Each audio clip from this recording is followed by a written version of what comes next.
Hello students, हम लोग अपना चैप्टर नंबर 4 स्टार्ट कर रखा था। Approved system of medicine in India कि भारत में कौन कौन से ऐसे मेडिसिन के सिस्टम हैं जिनको मान्यता मिली हुई है, जिनको अप्रूवल है। ठीक है, तो हमने उनके बारे में पढ़ लिया था कि कितने 6 टाइप के मेजर जो हमने बताए थे वो हैं। एक आयुर्वेदा, सिद्धा, यूनानी, एलोपैथी, होम्योपैथी और नेचुरोपैथी। ओके, अब वन बाय वन इनको आगे जो है कंटिन्यू करते हुए चलते हैं। सबसे पहला हमारा आता है आयुर्वेदा। आयुर्वेदा आपने नाम तो सुना ही है। Ayurveda is the oldest system of medicine in the world. It's history in India dates back to the Vedic time 6000 BC. Okay, this system of medicine is about 8000 years old. तो ये आयुर्वेदा जो है वो ये सबसे पुरानी विधियों में से एक मानी जाती है और ये लगभग 6000 साल बीसी से है। 6000 बीसी मतलब बिफोर क्रिस्ट। तो 6000 साल वो हो गए और 2000 जो अब हमारे चल रहे हैं, तो टोटल कितनी हुई? लगभग 8 ईयर्स पुरानी जो है ये पद्धति है, ये सिस्टम चल रहा है आयुर्वेदा का। ओके, उसके बाद कहा जा रहा है the most famous name in the field of Ayurveda medicine are, जो बहुत पॉपुलर आयुर्वेदिक डॉक्टर्स आप ही कह लो वो हुए हैं मेडिसिन के। उनमें त्रेक हैं, चरक, सुश्रुत और वाग्भट।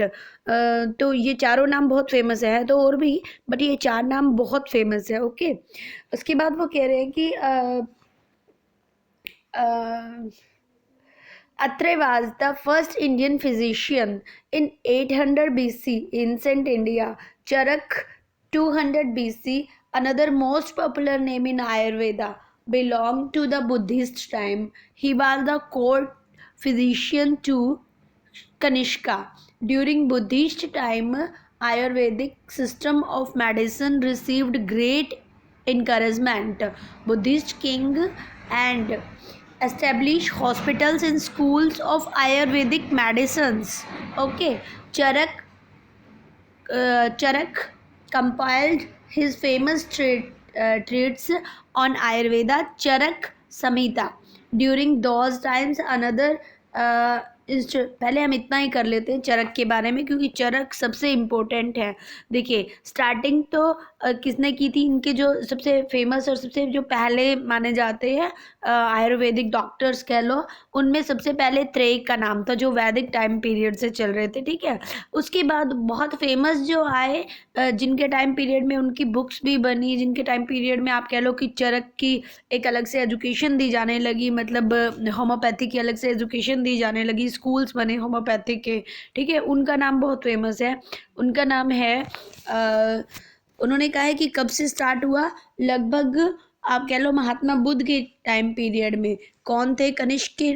कनिष्क जो मंत्री थे उनके, कनिष्क के भी राज दरबार में होते थे। आपको पता है राजा महाराजा चोट वोट लगती, बीमार होते, तो उस टाइम पे आपकी तरह, मतलब आज की तरह एमबीबीएस डॉक्टर्स नहीं होते थे ना, वो यही वाले जो आयुर्वेदा के डॉक्टर्स होते थे यही होते थे। तो बुद्धिस्ट टाइम पीरियड में चरक बहुत फेमस हुए। ठीक है, एंसेंट 200 बीसी के टाइम पीरियड में। ठीक है, बहुत पॉपुलर थे चरक। और आप ये कह सकते हो कि वो पहले ऐसे थे जिन्होंने वो फिजिशियन थे। ओके, उनके टाइम पीरियड में बहुत अच्छे अच्छे काम हुए। आप कह सकते हो उनके टाइम पीरियड में ही आयुर्वेदा के स्कूल खुले, उनके टाइम पीरियड में हॉस्पिटल्स बने। उससे पहले बीमारियों को इतना ध्यान से नहीं देखा जाता था, उनकी क्योर करने के लिए बारे में नहीं सोचा था। तो पहला नाम आएगा जो वैदिक थे त्रेक, और सेकंड जो सबसे इम्पोर्टेंट नाम है आयुर्वेदा में वो चरक है। ठीक है, चरक जो थे आप याद रखना कि महाराजा जो कनिष्क थे उनके टाइम पीरियड में थे। ठीक है, बुद्ध के टाइम पीरियड में थे कनिष्क, और इन्हीं के टाइम पीरियड में, कनिष्क के टाइम पीरियड में आयुर्वेदा की स्कूल्स बने, आयुर्वेदा के हॉस्पिटल्स बने। ठीक है, और इन्होंने एक इनका मतलब इनके बारे में एक फेमस आप ये कह सकते हो कि एक रिसर्च बुक जो होती थी ना उस टाइम पे, वो भी बनी, जिसका नाम था चरक संहिता। ठीक है, अच्छा, उसके बाद जो इनके बाद जो आए, एक और इम्पोर्टेंट नाम आ रहा है उसमें, वो सुश्रुत का नाम आता है। ठीक है, सुश्रुत भी बहुत इम्पोर्टेंट है। सुश्रुत, चरक, अगर आप कहीं भी आयुर्वेदा की बात करोगे तो उसका नाम आएगा ही। सुश्रुत की भी एक आप कह लो कि बुक थी, उनके भी विचार उसमें लिखे गए, जिनका नाम रखा गया सुश्रुत संहिता। ठीक है, और ठीक है, तो एक अनदर नेम जो हमने बहुत इम्पोर्टेंट बताया आपको, देखिए 3 नाम मैंने आपको बताए हैं। सबसे पहला मैंने आपको जो नाम बताया था वो वैदिक टाइम पीरियड का अत्रेय का, ओके। सेकंड वाला हमने बहुत इम्पोर्टेंट जो आपको बताया, जो हम लोग भी नॉर्मल अपनी लाइफ में सुनते हैं, वो था चरक का, ठीक है। और तीसरे जो उनके एक आयुर्वेदा के डॉक्टर बहुत अच्छे हुए हैं जिनका नाम है सुश्रुत, ठीक है।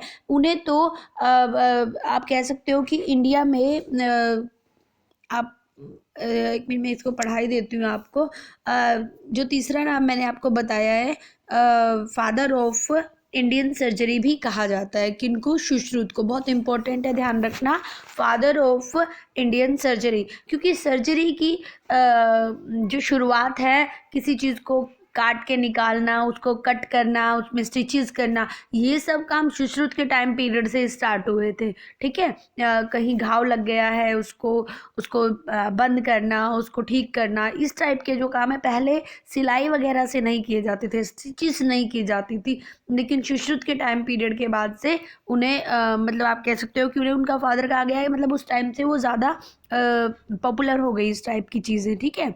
उसके बाद है जो सुश्रुत थे, मैंने बताया उनके बारे में भी एक खुद की अपनी बुक लिखी जिसे सुश्रुत संहिता कहा गया, ठीक है।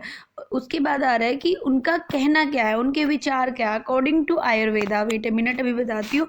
अकॉर्डिंग टू आयुर्वेदा कोई भी डिजीज होती है वो 3 कारणों से होती है, ठीक है। तो 3 कारण क्या है? वो कहते हैं वात, एक मिनट, कहते हैं वात, पित्त और कफ। ये 3 कारण है जिनकी वजह से क्या होती है, कोई भी बीमारी हमारे शरीर में आती है, कोई भी रोग हमारे शरीर में आता है, तो उनका यही 3 कारण होते हैं, वात, पित्त, कफ। जब ये तीनों इनबैलेंस हो जाते हैं ना, तो इनको त्रिदोष कहा जाता है, ठीक है।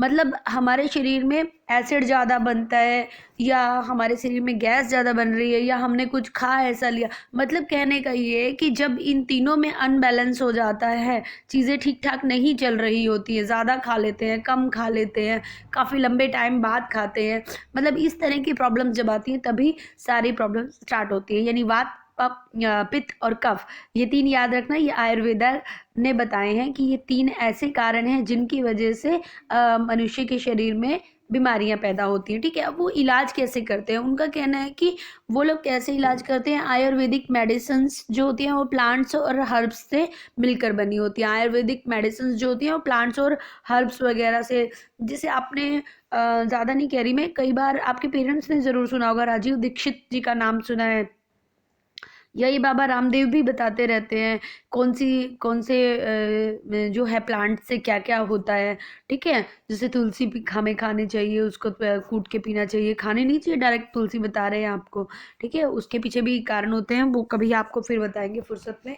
लेकिन क्या क्या हमें करना चाहिए, जैसे घर में रखे हुए जीरा है, हल्दी है, मतलब घर में जो भी हमारे स्पाइसेस रखे होते हैं ना, उनसे हम कैसे ठीक हो सकते हैं, तो इस तरह की चीज़ें इन्होंने बताते हैं। कौन? आयुर्वेदा वाले। उनका मानना है, मतलब पूरे भारत में आप ये कह सकते हो लगभग 25,000 इस टाइप की, एक सेकेंड, इसमें दे रखा है लगभग 25,000 इस टाइप के प्लांट्स हैं जिनसे लगभग 50,000 के नियर अबाउट हर्बल ड्रग्स बनती हैं, हर्बल दवाइयाँ बनती हैं, ठीक है। एलोवेरा है ना, इस टाइप के बहुत सारी चीज़ें हैं जो हमें रूटीन में हमें बहुत सही रहती है हमारी बॉडी के लिए।